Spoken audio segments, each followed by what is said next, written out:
Hi, our exercise tip of the day is an exercise for the gluteus maximus. So the gluteus maximus is a hip extensor, and it helps you to move from sitting to standing, or it also helps you to climb the stairs. So I'll show you a few different variations and ways you can train your glute max. We're going to do this lying down on the back. So lie down on your back and start with the feet together and the knees slightly apart. So with the knees apart, you're going to be targeting the innermost fibers of the glute max. Begin by pressing the lower back into the mat and rolling your hips up and your spine up and away from the mat to come into as much hip extension as you can.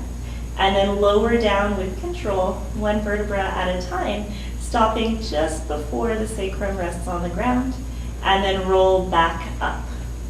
So you can do several repetitions of the exercise in this way. And you can also start to play with a variation, like changing the position of the feet. So you're going to change the fibers that you're targeting this way. So we'll do feet apart and knees apart. And the same idea through this exercise, lifting up through the pelvis and then lowering down with control, one vertebra at a time, stopping just before the full sacrum comes onto the mat. And then again, coming up into full hip extension and lowering down. Another variation for this exercise is to have the feet together and the knees together. So now you're starting to work more towards the outermost fibers, lifting up through the hips and lowering yourself back down. And then one way to get the outermost fibers is to have the knees together and the feet apart.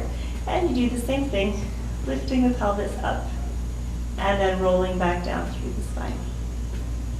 If you have any questions, you can comment below.